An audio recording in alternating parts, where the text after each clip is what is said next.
ان کی سیرت اور سرکار دو عالم سے تجارتی تعلقات پر گفتگو کر رہا تھا۔ بے شک بے شک۔ یہ سلسلہ تجارتی آگے بڑھا اور جناب خدیجہ نے سرکار دو عالم سے کیا کہ جو تجارت میں آپ کو فائدہ حاصل ہوگا اس رقم سے آپ آگے کیا ارادہ رکھتے ہیں۔ سرکار نے اس سلسلے میں جناب خدیجہ سے فرمایا کہ میرے تمام حالات اور معاملات کے ذمہ دار میرے چچا حضرت ابو طالب ہیں، اور چچا مجھ سے یہ کہتے ہیں کہ میں جلدی ہی عرب کے کسی معزز گھرانے میں تمہارے لیے ایک لڑکی کا انتخاب کروں گا اور کسی باعفت اور صاحب عظمت خاتون سے تمہاری شادی کروں گا۔ جناب خدیجہ نے فرمایا کہ اگر میں آپ کو ایسی خاتون کا پتہ دوں کہ جو معزز گھرانے سے تعلق رکھتا ہے اور صاحب عفت و صاحب عظمت ہو تو آپ عقد کریں گے؟ آپ نے فرمایا کہ آپ نام بتائیں، ذکر کریں، میں اپنے چچا کو بتاؤں اور جیسا وہ مناسب سمجھیں گے ویسا ہی ہوگا۔ تو جناب خدیجہ نے پردے کے پیچھے سے فرمایا کہ کنیس پردے کے پیچھے موجود ہے۔ اس بات کو سرکار دو عالم نے جناب ابو طالب سے گھر پر جا کر ذکر کیا اور تمام عزیز اور رشتہ دار اس بات پر جمع ہو گئے، اور حضرت ابو طالب نے بہت خوشی کا اظہار کیا کہ ملکۃ العرب نے خود محمد سے رشتے کا اظہار کیا ہے۔ کل میں نے ذکر کیا تھا کہ اس بات پر ابو لہب نے بہت شور مچایا کہ ایسا کیسے ہو سکتا ہے کہ خدیجہ اور محمد کے لیے رشتہ دیں، اس لیے کہ عرب کے بڑے بڑے رئیسوں نے ان کو رشتہ دیا تھا اور انہوں نے تمام رشتوں کو منع کر دیا اور کسی سے شادی نہیں کی، تو محمد کے لیے رشتہ کیسے دے سکتی ہیں خدیجہ؟ ان تمام حالات و واقعات سے اندازہ ہوتا ہے کہ جناب خدیجہ کتنی معزز تھیں اور ان کے بارے میں لوگوں کو کتنی معلومات تھیں، اور یہ بھی جانتے تھے سب لوگ کہ اب تک جناب خدیجہ نے کوئی شادی نہیں کی۔ اس بات پر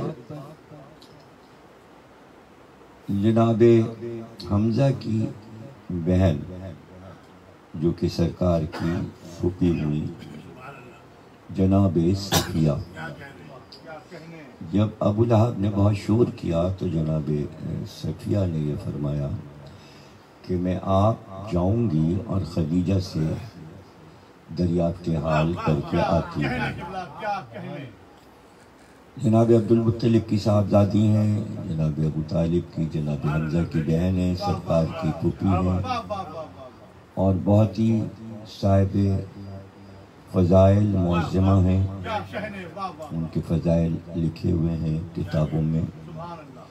ان کے لیے سواری تیار ہوئی اور قصر خدیجہ کے لیے وہ روانہ ہوئے۔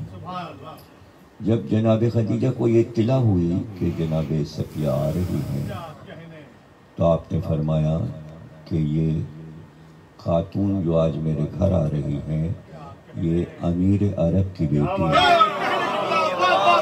یہ بادشاہ عرب کی بیٹی ہے، یہ ہمارے سردار عبد المطلب کی بیٹی ہیں، اور میں ان کا استقبال خود دروازے جا کر دوں گی اور انہیں سواری سے خود اتاروں گی۔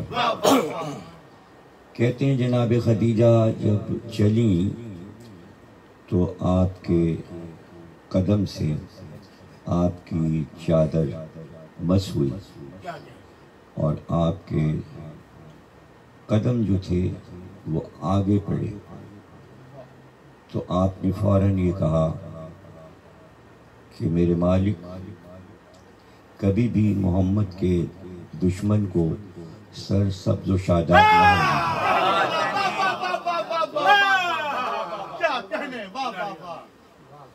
یہ کلمہ آپ کی زبان سے ادا ہوا، اللہ کو یہ کلمہ پسند آیا، یہ الفاظ پسند آئے، اور جب بعد میں سورہ کوثر اترا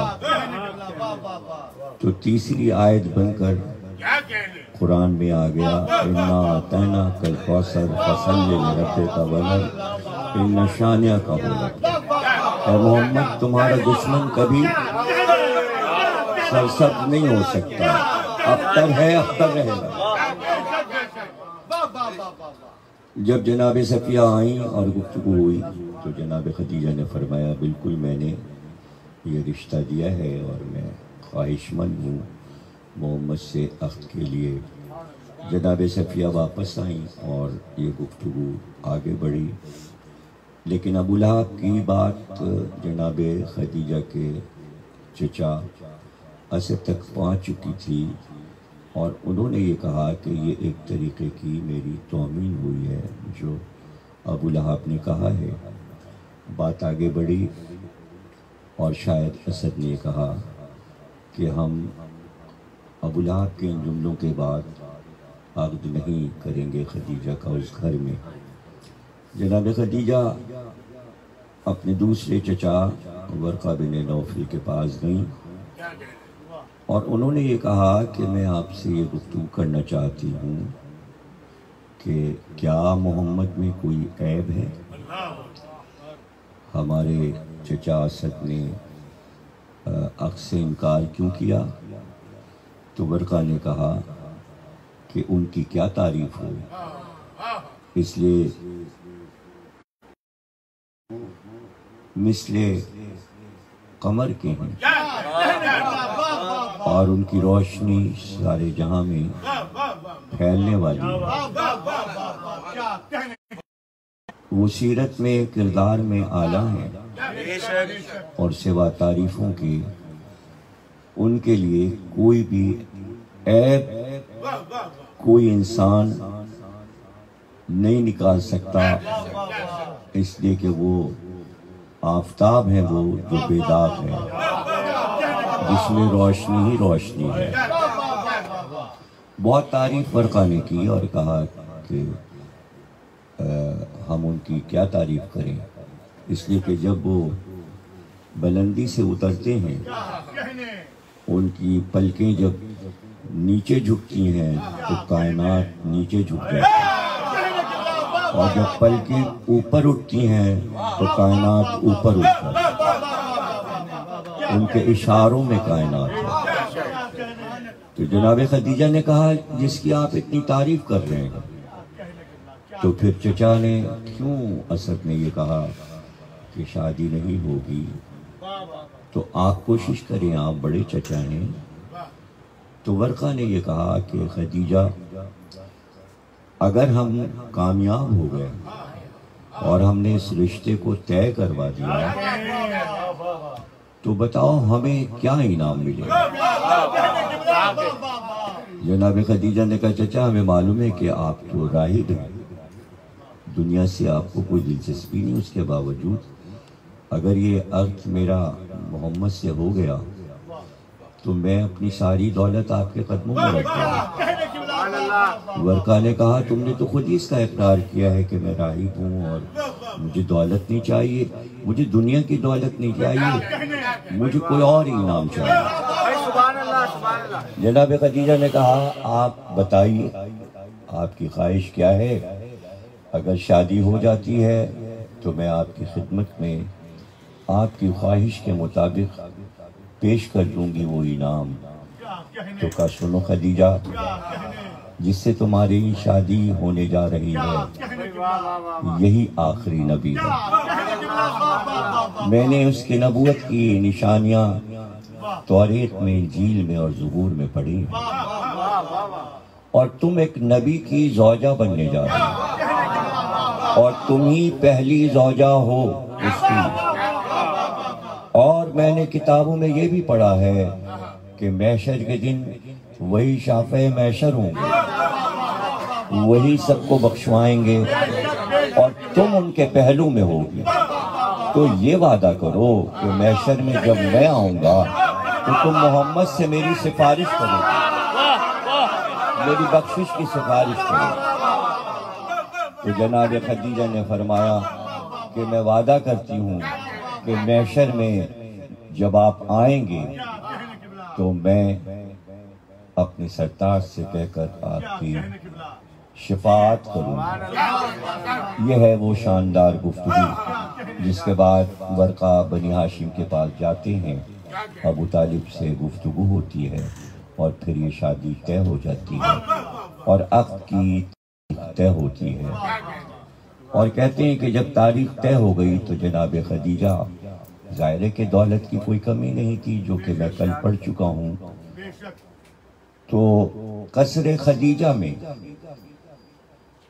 قالین بچھانے کے لیے اور بہترین پردوں کی آرائش کے لیے مصر سے کاریگر بلوائے گئے،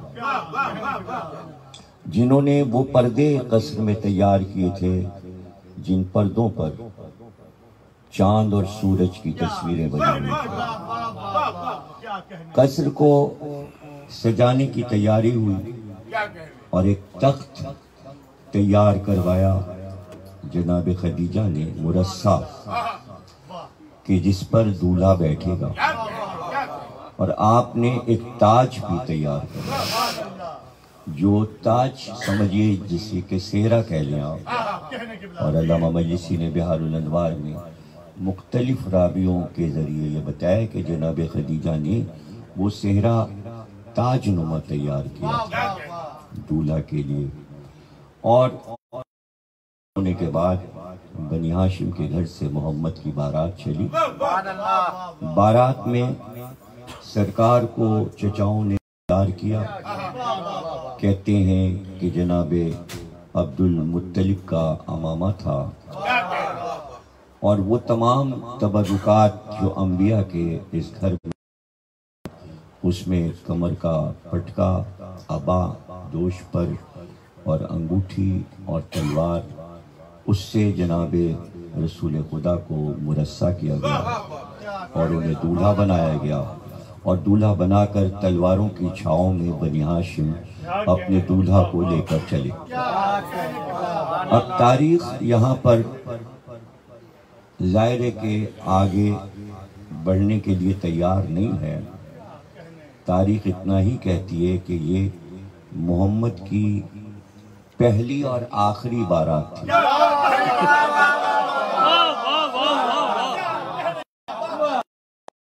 ایک ہی بار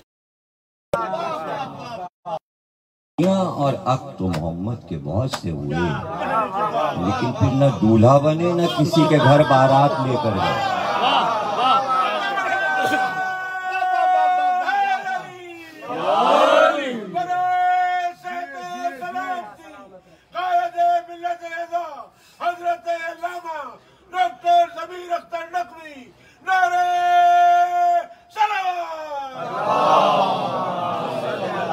جیسا کہ کل عرض کیا تھا کہ جناب ابو طالب نے عقد پڑھا، اور دوسری طرف سے عقد کا خطبہ ورقہ بن نوفل نے پڑھا۔ انتہائی فصاحت و بلاغت سے یہ دونوں خطبے پڑھے گئے۔ نکاح کے بعد جب دلہن رخصت ہوئی اور سرکار کے گھر جناب خدیجہ دلہن بن کر سواری پر آئیں اور محافے میں آئیں تو ہر جیسے جیسے بارات بڑھتی جاتی آپ ایک کنیز اور ایک غلام آزاد اور آپ نے سونے اور چاندی کے چھوٹے چھوٹے پھول بنوائے جو دولہا کے اوپر سے لٹائے جاتے کہتے ہیں عرب میں ایسی شادی نہیں ہوئی، نہ اس سے پہلے کوئی ایسی شادی ہوئی تھی نہ اس کے بعد ہوئی، اور جو ولیمہ ہوا وہ 3 دن تک ولیمہ جاری رہا۔ جناب خدیجہ نے اپنے خزانے سے کی رقم دی۔ یہ ضرور تھا کہ جناب ابو طالب نے جو ولیمہ کیا، جتنے بھی اونٹ جناب ابو طالب کے پاس تھے سب آپ نے اس ولیمے میں حلال کر دیے تھے اور بہت ہی شاندار ولیمہ کیا۔ لیکن مہر کی رقم جو جناب خدیجہ نے عطا کی وہ قرض رہ اور وہ سرکار نے ادا نہیں کیا، شاید مصلحت پروردگار یہی تھی۔ جب 7 ہجری میں فتح خیبر کے بعد یہودیوں نے فدق کی جاگیر سرکار کو پیش کی تو اس وقت آیت آئی فَأَتِ ذَا الْقُرْبَى حَقَّهُ، اے حبیب رشتہ دار کا حق ادا کر، قربہ کا حق ادا کر۔ تو آپ نے یہ جاگیر جناب سیدہ کو یہ کہہ کر لکھ کر دیا کہ میں تمہاری ماں کا قرضدار ہوں، انہوں نے اپنے خزانے سے میری شادی کا مہر عطا کیا تھا، تمہاری ماں کا مہر فدق کی صورت میں میں تمہیں دیتا ہوں۔ اب اسے عطیہ پیغمبر جو کہ سیدہ کو دیا گیا اسے سمجھیے یا مہر خدیجہ سمجھیے، اسی سے اسلام بنا، اسی سے بنی۔ آج تک جو 86 ملک ہیں وہ اسی رقم سے بنے۔ یہ ساری امت خدیجہ اور خدیجہ کی بیٹی سیدہ کی قرضدار، انہی کا نمک ہے، اب چاہے حلال کر لو یا حرام کر لو۔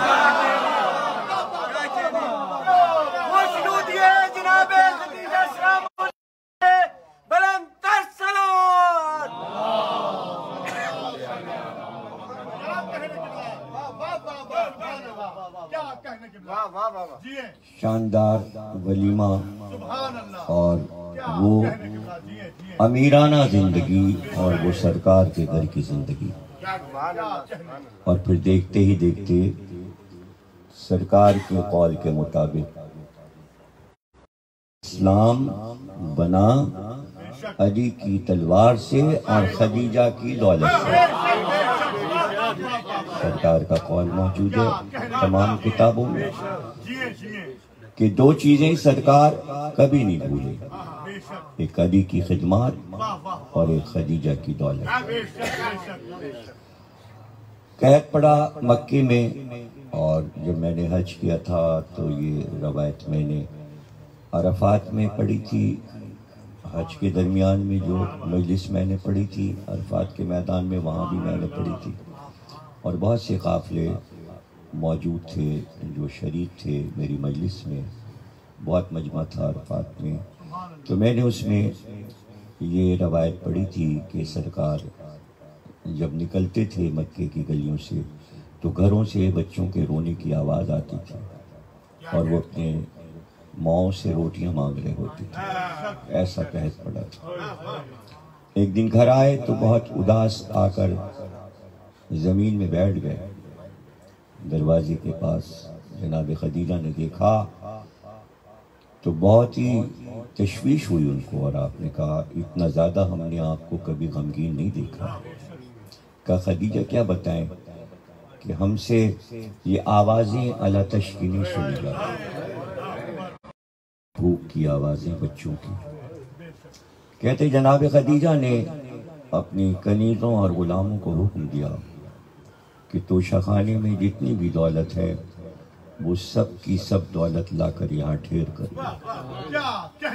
دولت آنا شروع ہوئی اور انبار لگ گئے۔ کہتے ہیں اتنی اونچی دیوار بن گئی کہ ایک طرف محمد تھے تو دوسری طرف خدیجہ۔ جناب خدیجہ اٹھی اور کہا وہ دولت کا انبار جو میری نگاہوں سے آپ کو چھپا لے، مجھے ایسی دولت نہیں چاہیے۔ اور دونوں ہاتھ جوڑ کر کہا کہ یہ ساری دولت آپ پر نثار ہے، اسے لے جائیں اور مکے کے تمام لوگوں میں تقسیم کریں۔ کہتے ہیں خدیجہ کی وہ دولت لوگوں میں تقسیم ہوئی تاکہ لوگوں کی بھوک اور پیاس دور ہو جائے۔ ایک شادی یہ تھی اور ایک کامیاب زندگی یہ تھی جو اسلام آنے سے پہلے ہوئی۔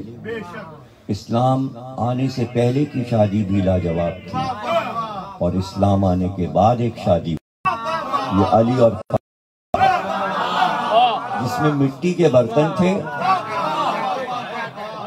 دلہن رخصت ہو کے گھر گئی تھی۔ وہ شاہانہ انتظام جو خدیجہ کے دور میں تھا وہ تو نہیں تھا، لیکن پھر بھی یہ شادی ایسی ہوئی کہ اس میں بھی 3 دن تک سرکار نے علی کا ولیمہ کیا اور شاندار طریقے سے کھانا ہوا۔ وہ شادی مکے میں ہوئی تھی، یہ مدینے میں ہوئی۔ شادی وہ بھی یادگار رہ گئی، شادی یہ بھی یادگار رہ گئی۔ دونوں شادی مثالی ہیں، دونوں مثالی ہیں۔ اگر کوئی دولت مند ہے اور اللہ نے اسے دولت دی ہے تو وہ سنت نبی اور سنت خدیجہ کی طرح اپنی بیٹی کی شادی امیرانہ ٹھاٹ سے کر سکتا ہے۔ اور اگر کسی کو دولت نہیں ملی ہے اور صبر ہی صبر ہے تو وہ غریبانہ طریقے سے اپنی بیٹی کو سیدہ کی طرح رکھے۔ مثالیں دونوں ہیں۔ یہ نہیں کہا جا سکتا کہ اگر کوئی دولت مند ہے مسلمان تو پھر وہ غریبانہ شادی کرے، تو غریب کو حسد کرنے کی ضرورت بھی نہیں ہے۔ اسے اللہ نے دیا ہے، وہ اپنی بیٹی اسی طرح رخصت کرے گا۔ اور اگر کوئی غریب ہے تو وہ صبر کے ساتھ اس کا ثواب وہاں ہے۔ مثالیں دونوں ہیں، نہ حلال اور حرام اس میں ہے ہی نہیں۔ اگر کسی کا غریبانہ ولیمہ ہے تو کرے، نہیں ہے نہ کرے، اور ہے تو پھر امیرانہ ٹھاٹ سے کرے۔ اس میں کوئی جائز ناجائز کوئی فتویٰ نہیں ہے، کسی فتوے کی ضرورت نہیں ہے۔ اس میں مثالیں دونوں موجود ہیں، لیکن بہتر یہ ہے کہ امیر پر کوئی پابندی نہیں ہے، لیکن اچھا ہے اگر وہ علی کی شادی کی طرح بیٹے کی شادی کرے اور فاطمہ کی شادی کی طرح بیٹی کی شادی کرے۔ تو کیا کہنا، جو چیزیں اس میں ملی تھی وہ گھر کے استعمال کے لیے تھیں۔ اس زمانے میں انہی چیزوں کی ضرورت تھی، چاہے وہ پتھر کی چکی ہو، چاہے وہ آٹا چھاننے کی چھلنی ہو، یا وہ کھجوروں کے گٹھلیوں کے بھرے ہوئے تکیے ہوں، یا وہ گھاس کے گدے ہوں، مٹی کے برتن ہوں یا چرخہ ہو۔ تو اس طرح بھی شادی ہوتی ہے، اس طرح کی بھی شادی ہوتی ہے۔ اور ہمارے میں سادات میں تو اب بھی دستور ہے کہ نکاح کے جوڑے میں پیون لگا دیتے تھے۔ تو اکثر لوگوں نے پوچھا بھی ہے، تو غربا وہ کہ جو کام کرنے والی خواتین ہوتی تھیں وہ مسکرا کے کہتی تھیں کہ اس پر بھی اعتراض ہے، کیا آپ نے سنا نہیں کہ سیدہ کے کپڑوں میں پیون لگے ہوئے ہیں؟ تو یہ بھی طریقے رائج ہیں۔ مہر کی رقم آج تک وہی باندھی جاتی ہے جو رسول اللہ نے جناب سیدہ کی رقم علی کی شادی کے لیے باندھی تھی۔ تو یہ وہ سیرت اور کردار ہمارے معاشرے میں جن چیزوں کی ضرورت ہے اس کا میں نے ذکر کر دیا کہ صرف قصے کہانیاں نہیں ہیں بلکہ ان سے سبق لیے جا سکتے ہیں، ان سے سیکھا جا سکتا ہے اور سیکھنے کا عمل آگے بڑھ سکتا ہے۔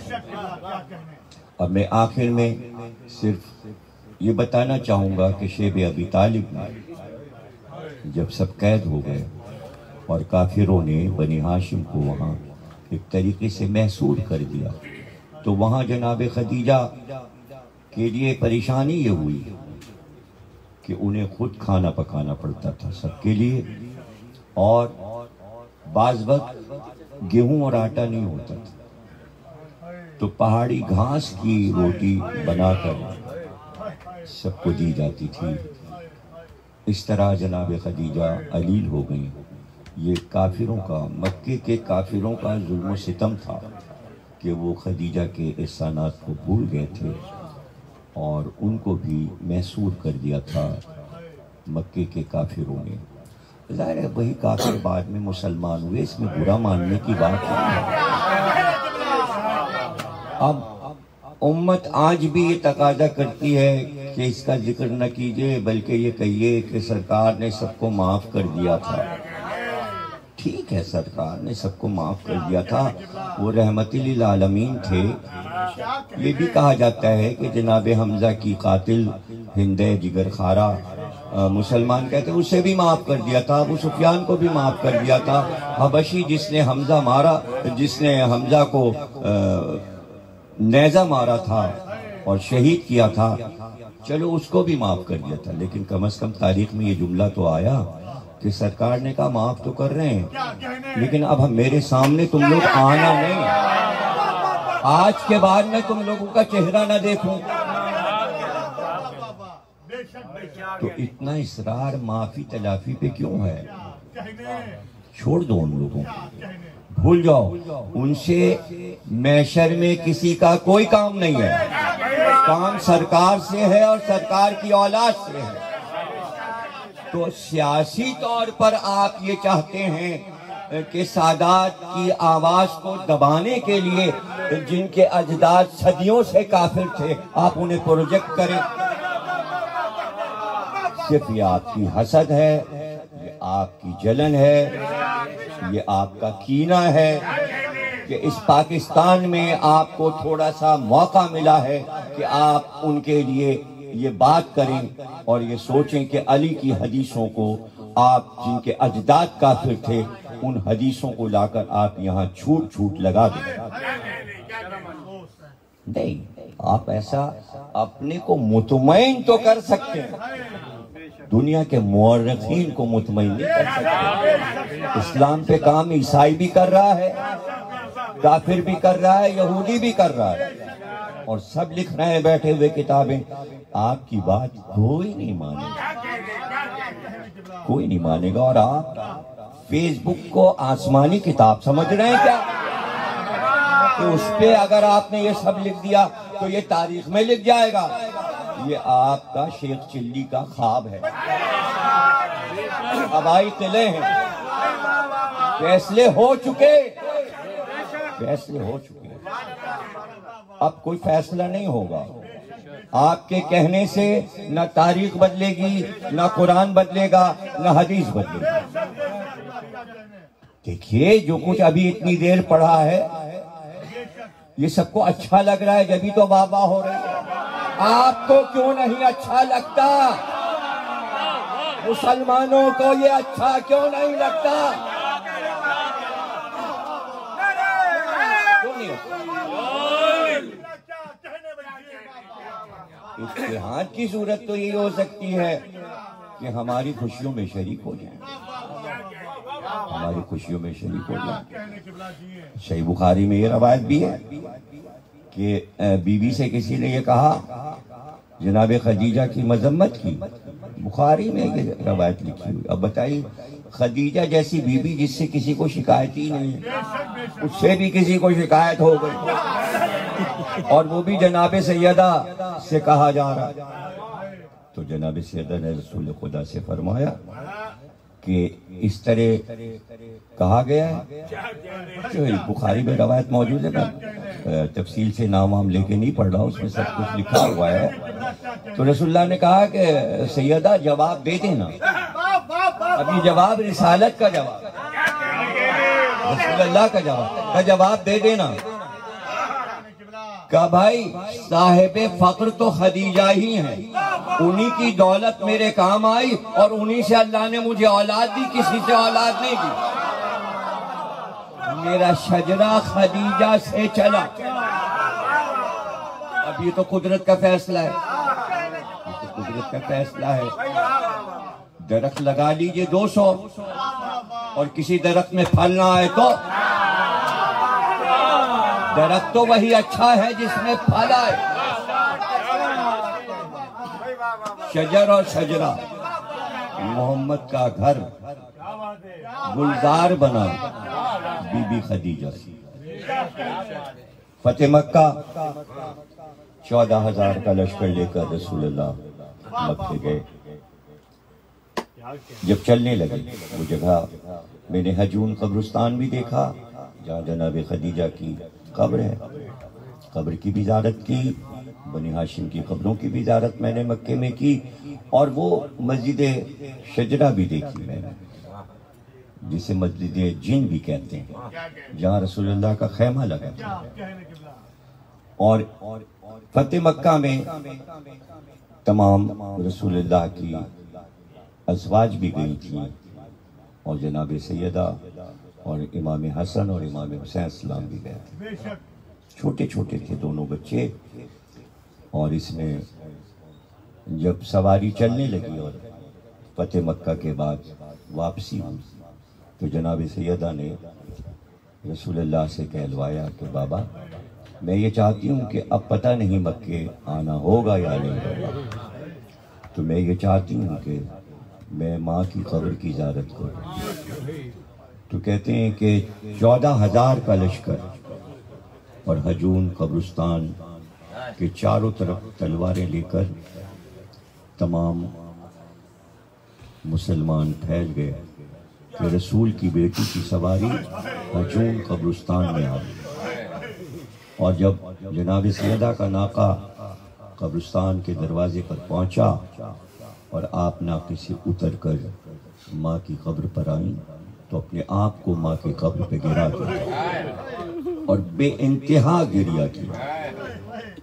ظاہر ہے کہ 5-7 برس کی تھیں جب ماں جدا ہوئی تھی، اور ایک دن ماں نے کہا تھا بیٹی سے کہ اپنے بابا سے کہو کہ اپنا لباس مجھے دے دیں تاکہ مرنے کے بعد اسی میں مجھے کفن دیا جائے۔ تو رسول اللہ نے اپنا کرتا نبا دے دیا تھا جناب سیدہ کو، جو آپ نے جناب خدیجہ کو پیش کیا، اور اپنے لباس میں سے ایک کرتا چھوڑا تھا وصیت پہ، اور کہا تھا رسول اللہ سے کہ جب سیدہ کی شادی ہوئی تو میری شادی کا یہ لباس سیدہ کو پہنا دیجیے۔ یہ سب یادیں اور یادگاریں۔ اور جب دفن کر کے رسول اللہ جناب خدیجہ کو گھر آئے تھے اور جناب سیدہ گریہ فرما رہی تھی اور چپ نہیں ہو رہی تھی ماں کو یاد کر کے، تو اس وقت جبریل امی آئے تھے اور کہا تھا کہ رسول اللہ سیدہ کو اللہ کا سلام کہیے اور کہیے کہ تمہاری ماں اللہ کے پاس قصر سفید میں ہے جو موتیوں سے تعمیر ہوا ہے۔ وہ قصر آپ نے معراج میں دیکھا تھا اور جبریل نے بتایا تھا کہ یہ خدیجہ کا قصر ہے جو موتیوں سے جنت میں تعمیر ہوا، سفید موتیوں سے بنا۔ یہ تمام چیزیں کتابوں میں شیعہ اور سنی دونوں نے لکھی۔ تقریر کو ختم کرتے ہوئے، اس ذکر کو تمام کرتے ہوئے کہ ابھی مجلس کے بعد جناب خدیجہ کا دسترخوان، جناب خدیجہ کا دسترخوان پریشانیوں کو دور کرنے کے لیے دعا کر سکتے ہیں آپ، اور رزق کے لیے بہت کارآمد۔